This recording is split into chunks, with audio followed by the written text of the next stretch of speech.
kupewa nguvu ya utajiri. Inasema hivi, si kila mmoja amepewa nguvu ya kuwa tajiri, sio kila mmoja, ila kuna mtu ambaye anaamini ndani ya Kristo Yesu anaweza akaomba akapewa nguvu ya kuwa nani? Tajiri. Si matajiri wote katika dunia hii walipewa nguvu na Mungu. Wengine waliomba kwa sababu waliitafuta, wengine hawakuzaliwa nayo, ila waliomba katika neno la Kristo Yesu, wakaingia kwenye maombi, wakakutana na Mungu, akawapa nguvu ya kupata nini? Utajiri. Ukisema hivi Jona, unasema nini? Kuna mtu anaitwa Sulemani, mtoto wa Daudi, alizaliwa katika ufalme, katika nguvu ya kifalme, ila katika maono yake ya usiku wa manane na mtembea wa imani katika maombi yake, katika ndoto akakutana na Mungu. Mungu anamwambia omba kile unachotaka nikupe. Sulemani, kwenye kitabu Biblia inasema Sulemani akamwambia, naomba hekima nijue jinsi ya kutoka na kuingia juu ya taifa Israeli lilonipa, kuwahukumu na kuongoza wana wa Israeli. Mungu akamtazama Sulemani akasema, kwa kuwa kujitakia na fedha nimekupa, na fedha. Nini unachoomba kwenye maisha haya? Mwanangu, nakufundisha utajiri ni roho, utajiri ni roho, utajiri ni roho, fedha ni roho. Ili umiliki utajiri lazima uwe na roho inayohusiana na utajiri, yaani roho inayohusiana na kuweza kuimanage fedha. Wana maombi wengi, wana nguvu, wana roho ya maombi, sio roho ya utajiri. Watu wengi wana roho, wanamtafuta roho wa Mungu. Nisikilize, kanisa leo kuna watu wanaenda kuwa Freemason, kuna watu wanaenda kwa Illuminati kwa sababu kanisa limepoteza shape ya kuwafanya waamini wawe matajiri. Wanaenda kutafuta nini? Nguvu, kwa sababu wana uwezo wa kuprocess kwenye akili, ila nguvu hawana. Si ni kweli? Unaweza kuprocess vitu, unaweza ukaitazama taasisi kwenye akili, unaweza kuitazama ukafungua kampuni kwenye akili, unaweza ukatazama ukafungua biashara kwenye akili, ila nguvu ya kifedha hauna. Na hata ukipewa nguvu ya kuifanya istawi haipo. Wanapoenda kule, wanaenda kufanywa nini? Wanaenda kupewa nguvu, yaani roho inayohusiana na utajiri. Kitabu cha Kumbukumbu la Torati 8:18, Kumbukumbu la Torati 8:18, best word, prophetic word. Biblia inasemaje? Bali utamkumbuka Bwana Mungu wako, utamkumbuka Bwana Mungu wako, maana ndiye akupe nguvu za kupata utajiri. Sikiliza vile naanza, bali utamkumbuka Bwana Mungu wako, maana yeye ndiye akupaye nguvu za kupata utajiri. So usisome Biblia kama pale ambapo wanaposoma prophetical for the revelation. Kwa nini umfuate Bwana kwa ajili ya maombi? Ninapitia maisha ambayo akilini nina nguvu ya kuprocess habari ya biashara, ila sifanikiwi kwa ajili ya utajiri. Maana yake ni nini? Lazima umkumbuke Bwana. Maisha haya ninayoyaishi sio yangu. Kwa hiyo naenda kwa Bwana, naanza kumwambia Bwana, naomba nguvu ya utajiri, kwa sababu wengine wana utajiri. According to the Bible, Sulemani alipoomba hekima ulimpa utajiri. Kwa hiyo ninaamini na mimi nikiomba, nikakutolea mfano wa kitabu cha Mathayo 7:7, ombeni,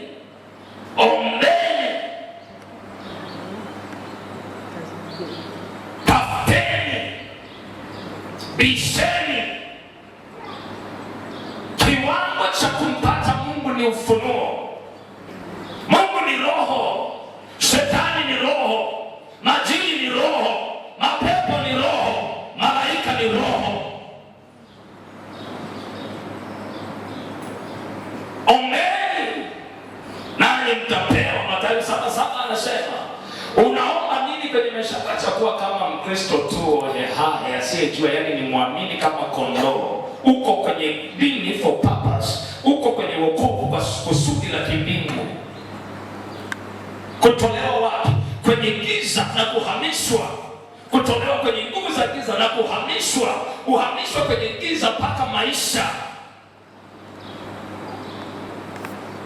Biblia inasema mtakeni Bwana na nguvu zake. Mambo ya Nyakati wa kwanza ngapi? 16:11 anasema mtakeni Bwana na nguvu zake. Mtakeni Bwana na nguvu zake. Mtakeni Bwana na nguvu zake. Anayetaka uponyaji hahitaji nguvu ya fedha, anahitaji Mungu katika nguvu ya uponyaji. Kwa hiyo Mungu ni package. Nguvu za Bwana ni package. Yaani kipindi kuna sama anahitaji kufunguliwa, kuna mtu anaomba fedha. Kuna kipindi mtu anataka kupona, kuna mtu anasema nakataa sitakufa. Alafu hiyo nguvu ya Mungu ina operate juu ya watu wote. Iwe kwako siku ya leo kwa jina la Yesu leo. Nguvu ya Bwana iwe juu yako siku ya leo. Nguvu ya Mungu ikufanye ufanikiwe kwa jina la Yesu. Juu ya mauti ikutoe, sema natoka. Juu ya habari mbaya ikutoe, sema natoka. Juu ya vifungo ikufungue, sema nafunguliwa katika jina la Yesu. Amen. Haleluya. Mtakeni Bwana na nguvu zake. Jumatano nikupitisha katika kitabu kidogo, naweka msingi alafu naenda. Waraka wa 3 wa Yohana sura ya 1 mstari wa 1 na wa 2. Paulo anapiga kelele ya penzi gani? Ufanikiwe katika mambo yote. Kwanza juu ya afya yako na mambo yote uyatiayo mikono, kama roho yako ifanikiwa. Nataka nikutoe mahali. Umaskini ni roho inayokukalia. Kushindwa ni roho inayokalia mtu ndani. Chochote unachoona kinajirudia saiko kwenye maisha yako ni roho. Ni nguvu iletayo hilo jambo. Ili utoke, nini ufanye? In the Bible neno linasema vizuri. Anasemaje? Mpenzi, naomba ufanikiwe katika mambo yote. Naomba ufanikiwe katika mambo yote. Na kuwa na afya yako. Moja ni kuwa na afya yako. Kama vile roho yako ifanikiwavyo. Ili mtu afanikiwe, cha kwanza ni afya, alafu mbili ni roho. Kabla ya afya, roho ipi ina operate ndani yako? Kabla ya mauti kuna roho inaanza kuoperate. Kabla ya mtu kuharibika kwenye umaskini, yoyote ambaye anakwambia nilikuwa na nguvu akawa terminated, cha kwanza ilianza matatizo ya afya. Kipindi anapambana na afya, ana destroy kwenye nguvu ya utajiri.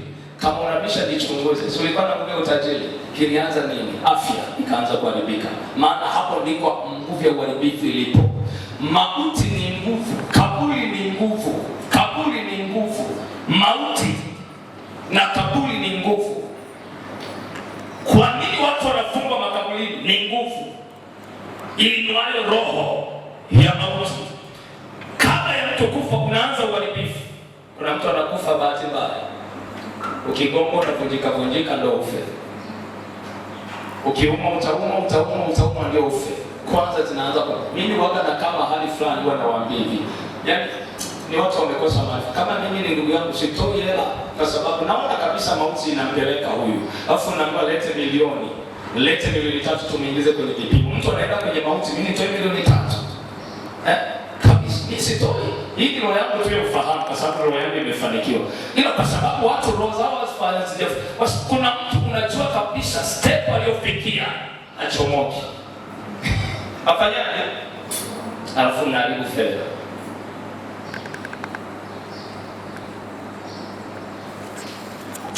Nilikuwa nakutengeneza kwa utukufu wa jina la Yesu. Rudia kitabu cha Kumbukumbu la Torati 8:18. Tukae kwenye neno la msingi, twende mbele. Nua mkono wako, sema Yesu nisaidie. Ninaomba nguvu ya kwenda mbele katika utajiri, kwenye biashara yako, kwenye maisha yako. Mungu akupe hiyo nguvu ya kwenda mbele tena. Sema amen. Rudia kusoma huu mstari, Biblia inasemaje? Bali utamkumbuka Bwana Mungu wako. Utamkumbuka Bwana Mungu wako. Maana ndiye akupaye nguvu za kupata utajiri. Maana ndiye akupaye nguvu za kupata utajiri. Ili alifanye imara agano lake. Mtazame jirani yako, mwambie ndani yako kuna agano lipi? Utajiri ni covenant. Ni agano kati ya mtu na Mungu. Ni agano kati ya mtu na miungu ya giza. Ni agano. Ndio maana unawasikia watu wanaenda kufanya maagano njia panda, wanaenda kufanya maagano makaburini, wanaenda kufanya maagano kwenye njia za ambazo za giza, kwa sababu utajiri ili ukufuate ni agano. Sasa ili agano lifanikiwe, ni lazima ndani yako uwe na roho wa Mungu katika agano. Ukiniona na upili, nina upili, nimekaa kwenye mafuta ya kinabii, ndani yangu kuna agano. Hili agano linaniprovide juu ya vitu vyote. Mungu anasimama upande wangu kwa 100%. Hata kama leo nitatoka sina shilingi 10, ila agano litaniinulia shilingi 10 jioni, kwa sababu ndani yangu nina agano na Mungu aliye hai. Hata kama watatuma mauti, agano litasema hapana, nina agano na huyo mtu, mauti haitampata. Hata kama watatuma uharibifu, agano litasema hapana, huyu mtu nina agano naye. Kwa hiyo siri ya utajiri ni agano. Hapa niko kwenye nguvu. Nikisema maana ya kuitafuta nguvu, nina maana ya kutafuta agano katika Bwana. Na hiyo ni siri ya mtu binafsi, ni siri ya mtu na Mungu. Jinsi gani? Yakobo ana jina la uongo kabisa, amebeba uzaliwa wa kwanza wa Esau kabisa kwa sababu ya chakula cha dengu. Akaja akabeba mbaraka kwa sababu ya uongo tena, sawa sana jina lake. Akavaa manyoya, akaenda akamwekea chakula baba Isaka, akabariki.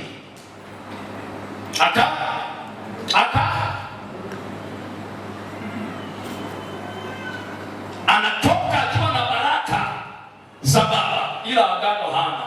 Agano anaenda kulifanya katika nchi ya Ruth. Ikiwa kama utakuwa pamoja nami, nimebeba upako, ila nimetoka na baraka. Ikiwa kama utakuwa pamoja nami, niendapo utanilisha, utanivika, ukanipa na mali, nikarudi, nitakuja nikutolee fungu la 10 hapa na kukujengea madhabahu hapa. Kwa sababu gani? Amefanya agano na Mungu. Mahali wapi pa kufanya agano? Shiri. Yakobo alipoweka jiwe akalala, akaona mbingu, ngazi mpaka mbinguni, malaika wanapanda na kushuka. Maana yake pale ni lango la mbinguni. Ndio maana Yakobo akasema, my God, sikujua kama hali hapa panatisha kama nini. Sikujua maana hapa ni lango la mbinguni. Yoyote unayemwona ana utajiri, ana agano, hata kama unamwona aendi kabisa, ana agano la siri.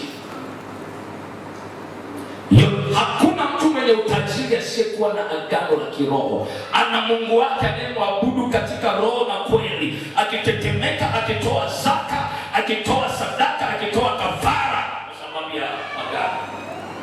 Alafu unataka kumiliki utajiri kwa kitu chepesi, amua kufunga na kuomba, kutana na Mungu. Amen. Tafuta Mungu na nguvu, mtakeni Bwana na tena utafuteni uso wake siku zote, asema Bwana wa majeshi. Kitabu cha Joshua sura ya kwanza. Joshua sura ya kwanza. Joshua sura ya kwanza mstari wa 8. Biblia inasemaje? Biblia inasema, ndio, kitabu hiki cha Torati, kitabu hiki cha Torati kisiondoke kinywani mwako, kisiondoke kwenye mdomo wako, bali yatafakari maneno yake, yatafakari maneno yake mchana na usiku, na mchana na usiku, upate kuangalia, upate kutazama, kutenda sawasawa na maneno yake, na kutenda sawasawa na maneno ya Bwana. Kanuni ya utajiri hii inakupa kanuni ya utajiri. Ili neno linakupa hili kanuni ya utajiri. Yaani inawezekana umekutana na Bwana tayari, lakini ili uendelee nguvu mpaka nguvu, kuna kanuni ya utajiri. Tajiri yoyote na kanuni ya maisha katika kutenda na behavior na kanuni. Nikutolea mfano, nasema matajiri wengi wanalala mapema. Ni kanuni ya mtu tajiri. Biblia inasema baadaye usingizi atakuwa nani? Maskini, maana uhitaji utamjia kama mwivi. Ni kanuni. Kwa hiyo shetani anapotaka kumdestroy mtu, anamwingizia wewe usingizi. Na ili uwe na nguvu lazima uwe na zaidi kanuni ambayo nakufundisha ni biblical. Rudia soma mstari utanielewa. Kitabu hiki cha Torati, kitabu hiki cha Torati kisiondoke kinywani mwako, kisiondoke kinywani mwako, bali yatafakari maneno yake, bali yatafakari maneno ya Torati hii mchana na mchana na usiku, upate kuangalia kutenda sawasawa na maneno yote yaliyoandikwa humo. Haleluya. Hapo kwenye sawa sawa na kutenda. Hebu mgeukie jirani yako mwambie unatendaje? Mgeukie jirani yako mwambie unatendaje? Yaani kale ka biashara uliko nako unatendaje? Ile nafasi ulionayo unatendaje? Yaani unafanyaje? Ili ufikie kiwango cha utajiri unafanyaje? Utajiri ni una kanuni. Watu wengi wanapata lakini kanuni inawashinda. Na ukiona mtu amestablish kwenye utajiri ameziweza kanuni. Ziwe za giza ni kanuni, iwe kimbingu ni kanuni. Ni nini? Ni kanuni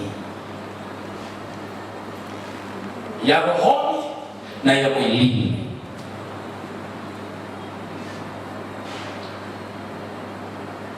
Haleluya. Bwana Yesu asifiwe. Amen. Sasa nikisema hivi lina maana gani?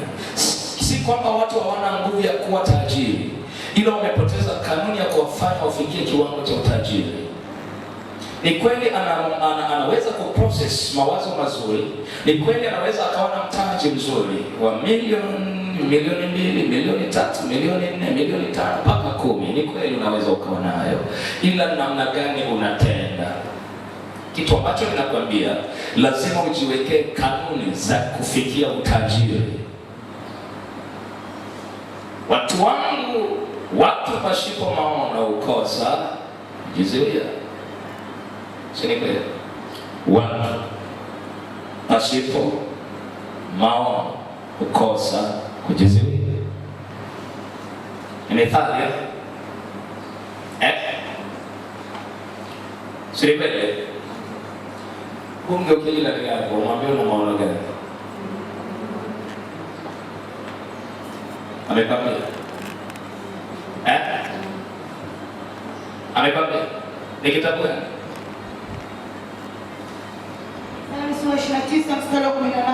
Mithali 19:18. Anasemaje? Pasipo maono, pasipo maono watu waacha kujizuia. Maono ya utajiri huwa yanakaa. Lazima kuna mambo uweke chini na kuna mambo uyainue.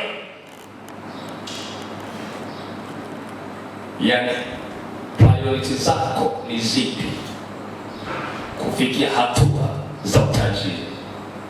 Maono ulio nayo yanahitaji ujiwekee kanuni za kuishi, ufikie kiwango cha utajiri, ufikie kiwango cha kufanikiwa. Wewe unataka kuolewa, kanuni. Wewe unataka huduma, kanuni. Wewe unataka utumishi, kanuni. Wewe unataka maombi, kanuni. Wewe unataka upako, kanuni. Kosa kujizuia. Asema maono hajizuii. Binti kama una maono jizuie. Kijana kama una maono jizuie. Tumishi kama una maono jizuie. Usikiachie juu ya watu wote. Kuna wengine sio destiny helper. Hakikisha umejizuia juu ya watu na vitu.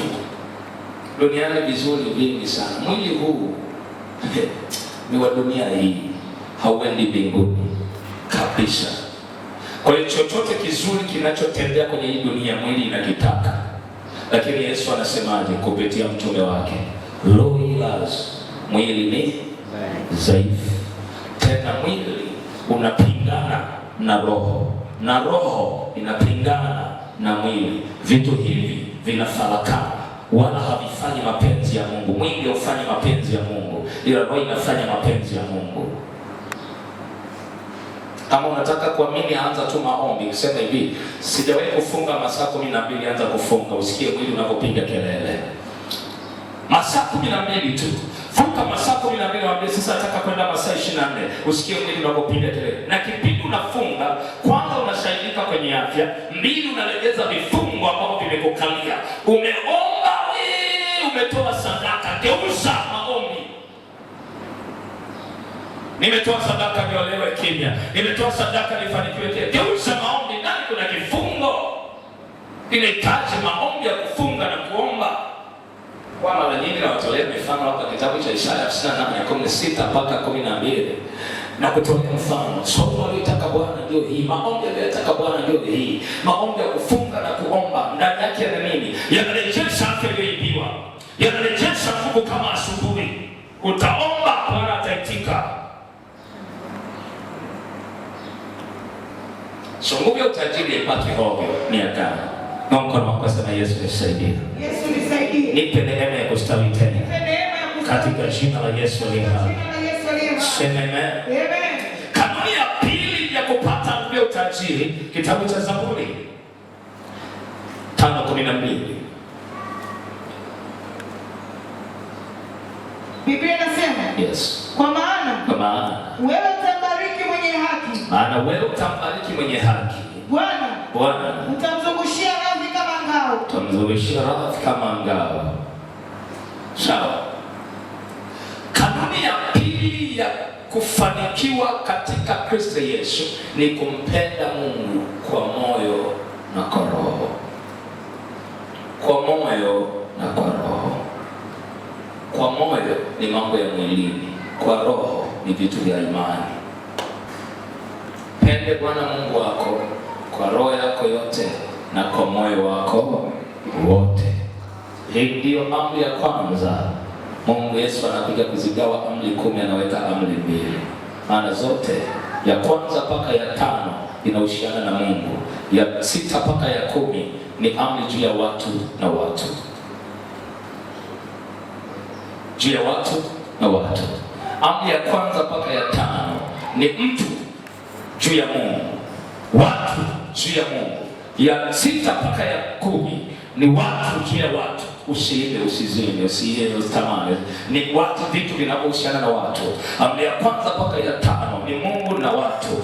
Siwe na miungu mingine. Ni Bwana Mungu wako. Heshimu baba yako na mama yako. Ni mambo ya kimungu. Namna gani Mungu atakubariki ukiwa pamoja naye? Namna gani usipoabudu miungu mingine Bwana atakuwa pamoja na wewe? Katika roho na kweli. Pende Bwana Mungu wako kwa moyo na kwa roho.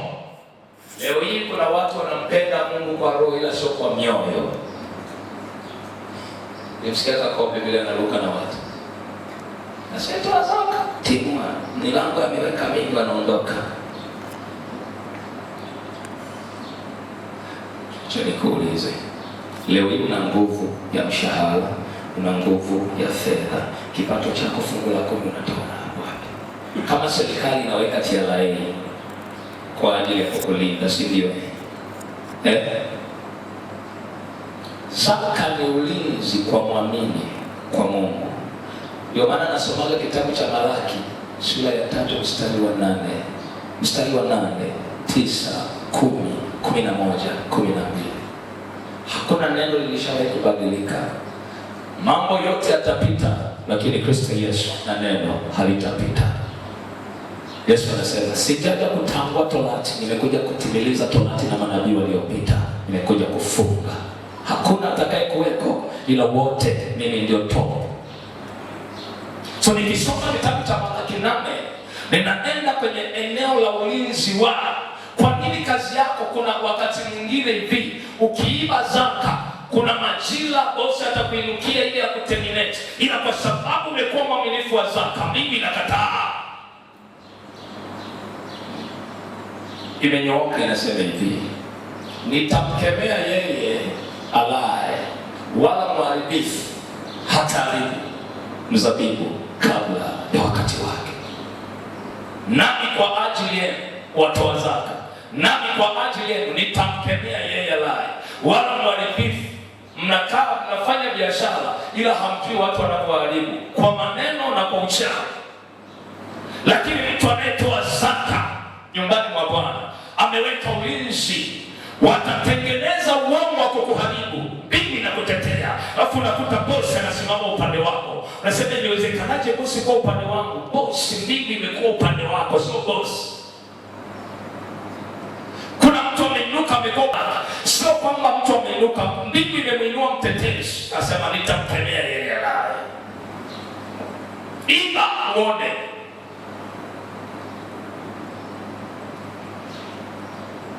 Biblia inasema vizuri kabisa. Mwizi, hebu mgeukie jirani yako, mwambie mwizi. Wewe unayekula zaka, mwambie mwizi. Mwambie wewe una zaka, wewe ni mwizi. Sahau habari ya nguvu ya utajiri kwako, maana ulinzi haupo. Utapanda chuma ulete, watapita. Magonjwa ya Wamisri yatasikiliza. Kuna watu wana nguvu ya fedha, lakini magonjwa kwao ndio yanakula fedha yao. Starehe ndio zinakula fedha yao. Siku akija kushtuka, huwa nawaambia hivi, wewe mpe tu tai, yaani mpe tu tai. Sasa hivi ana miaka mingapi mhesabie? Akifikisha 48 muongeze 2, akifikisha 50 muongeze 5. Kama alikuwa na gari unalikuta juu ya mawe. Kama alikuwa na nyumba unakuta crack na haijawahi kufanywa finishing. Anabaki akwambia nilikuwa na hela. Nilikuwa basi tu sijui nini kimefanya. Wizi wa zaka. Havipo kanisani. So kwa ajili ya hebu soma kitabu cha Malaki tuanielewe. Mimi nasema ili ukiiba, mimi sikutimui kama Kakobe, ila kula unaiba utajiri wako, kula unaondoa ulinzi juu ya fedha, kula unaondoa ulinzi juu ya kazi, kula unaondoa ulinzi juu ya biashara. Utahama kanisa na kila wana maombi watabandika mikono mpaka utaota kipala kama chama. Mwizi.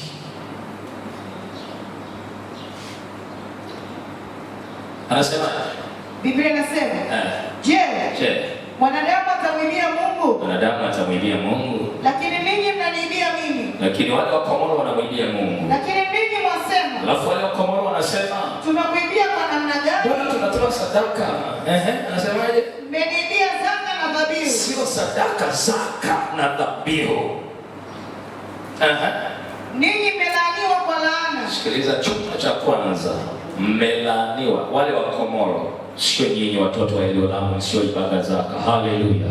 Sheketara, wapigia Yesu makofi, sio ibada zaka. Wale ibada zaka hawezi kupiga makofi.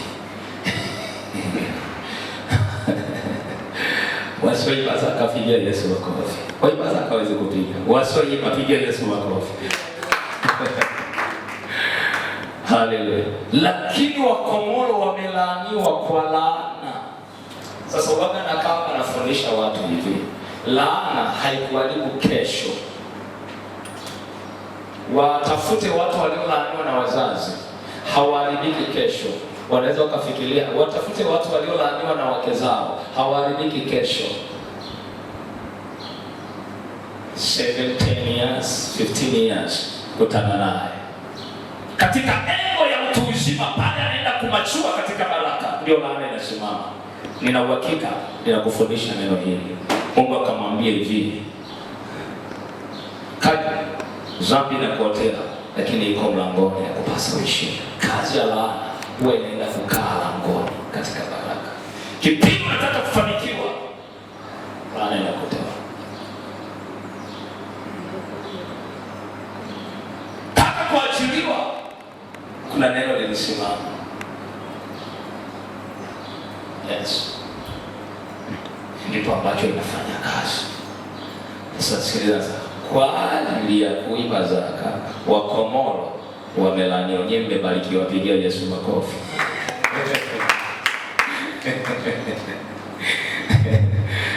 Anasemaje? Maana mnaniibia mimi. Mnamuibia Mungu, sio kibijola. Naam. Taifa hili lote la Komoro. Leteni zaka kamili ghalani. Leteni zaka kamili ghalani. Ili kiwepo chakula katika nyumba yangu. Ili kiwepo chakula katika nyumba yangu. Kanijaribu kwa njia hiyo. Kanijaribu kwa njia hiyo. Asema Bwana wa majeshi. Asema Bwana wa majeshi. Mjue kama sitawafungulia madirisha ya mbinguni. Mjue kama sitawafungulia madirisha ya mbinguni. Na kuwamwagieni baraka. Mjue kama sitawafungulia madirisha ya mbinguni na kuwamwagieni baraka. Hata isiwepo nafasi ya kutosha. Au la. Endelea. Nami kwa ajili yenu. Hapa ndipo Bwana anapokaa. Yaani wewe ukiiba zaka, hiki unakitoa, na malango na madirisha ya mbinguni unajifungia mwenyewe. Hiki unakitoa. Soma malizia polepole. Soma polepole. Nami kwa ajili yenu. Kuna watu wamehama mawazo ili wasisikie. Endelea. Nitamkemea yeye alaye. Yeye alaye. Wala hataharibu mazao ya ardhi yenu. Wala muharibu hata mazao ya ardhi yako, wala mzabibu wako hautapukutisha matunda yake kabla ya wakati. Unafanya biashara, unapata hasara. Mzabibu unapata kazi, inaharibika shamba.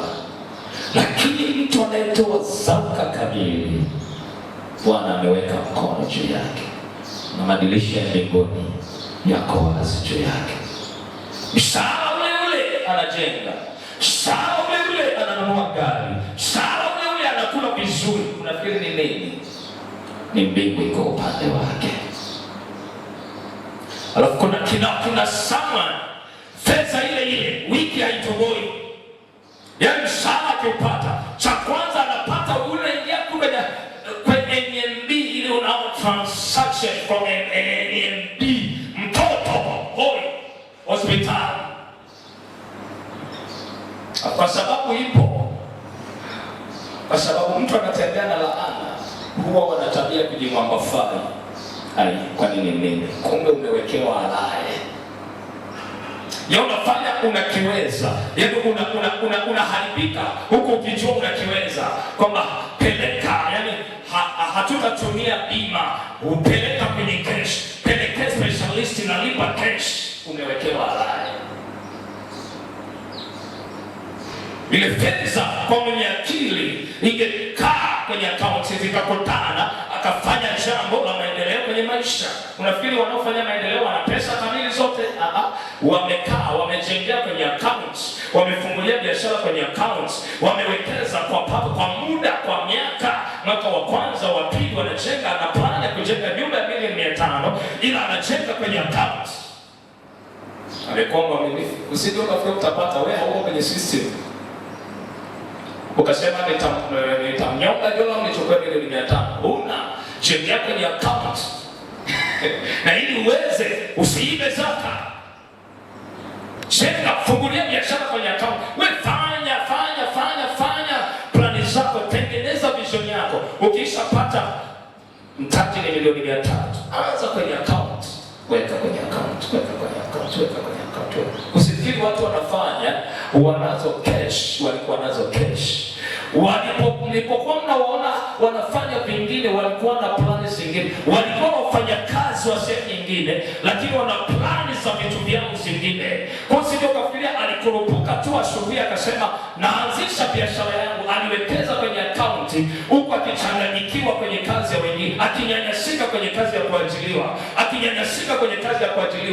Asubuhi umeamka saa 11 huko barabarani, unafika bosi anakupokea, unanyanyasika, alafu ndani yako unasema lazima nifanye cha kwangu. Ile hasira ya rohoni inatengeneza na maabudu Mungu kwa roho na kutolea zaka. Nataka niona biashara yangu kwenye akaunti, biashara milioni 300 kwenye akaunti. Unachungulia, unasema nimeanza na milioni 1. Bwana, hii haitapata madhara wala magonjwa yatatoka, wanao hawatakula. Alafu ukija madhabahuni njoo unasema nakemea walao, nakemea waharibifu, ukafanikiwa juu ya kazi yako. Ukienda kazini, mifumo ya kifedha inakufungukia, hautegemei mshahara peke yake. Bwana Yesu asifiwe. Amen. Bwana Yesu asifiwe. Amen. So nguvu ya utajiri ni kanuni. Baada ya kuipokea lazima uwe na kanuni ya namna ya kuishi. Sije ukayaona mambo yamekaa hapa ukaona watu walifanya tu kwa ghafla. Hamna. Kwenye Biblia kitu kinachoanzia juu kuja chini ni kaburi peke yake. Neno linasema watoa watu chini na kuwaketisha juu. Chini kweli. Bwana Yesu asifiwe. Amen. Mkono wako sema Yesu nisaidie. Yesu nisaidie. Fanye kuwa baraka. Fanye kuwa baraka. Katika jina la Yesu aliye hai. Jina la Yesu. Amen. Amen. Namna ya unaposimamia vitu Mungu alipokupa leo. Leo na shilingi 10,000 unaisimamiaje? Umepewa kazi leo, umeisimamiaje? Leo na kazi unaifanya, unaisimamiaje kutengeneza maisha yako? Sikilize, kazi aliyokupa Mungu itengeneze, ifanye kwa stepping stone. Stepping kwa ajili ya kuendelea kule unako. Sawa, uko White Lake for purpose. Stepping stone. Sawa, ulikuwa kule Uganda, sawa, ulikuwa Kampala, Nini kili happen? I don't know. Lakini na uko Tanzania, Dar es Salaam, Westlake, the stepping stone in your life. Kile unaamini ni nini? How you apply. Unasimamiaje vitu ulivyo navyo Westlake kwa ajili ya kukupeleka mahali? Okay. Unaweza dada mwenzangu, naongea na wewe. Bwana Yesu asifiwe. Bwana Yesu asifiwe. Naongea na wewe kwa ajili ya hatua nyingine. Una nguvu kubwa. Nikisema una nguvu, nataka unielewe. Mara ngapi nimesimama hapa, mara ngapi nafungua watu, nasikia ana nyota ya biashara, ana nyota ya utajiri, atakiwa afanikiwe. Huyo ni tajiri. Huyo ni tajiri. Jifunze kwa huyo. Jifunze kwa huyo. Kama huyu is sense, mbona vita yake ni sawa na yangu? Inawezekana tu na mimi pepo alijalipuka, ila na mimi na kifungo kama yule. Inawezekana tu na mimi mbingu haijaruhusu haya mambo yajulikane, ila inawezekana natembea kwenye laini kama yule. Kama yule mapepo amesema atakiwa afanikiwe, je, mimi maisha yangu yakoje? Kwa sababu gani? Ana nguvu ya utajiri ya kufungwa. Kwa sababu gani? Ana nyota inayofaa akafungwa. Kama na je, mimi mwanamke mwenzangu, mwambie Yesu nisaidie. Yesu nisaidie. Nitoke kwenye mifumo ya kiroho. Nitoke kwenye mifumo ya kiroho yenye asili ya giza. Yenye asili ya giza. Iliyobeba umaskini na kushindwa juu ya maisha yangu. Niweze kufanikiwa katika uwezo wa Kristo Yesu. Na nguvu ya ustawi inikalie juu ya maisha yangu. Sema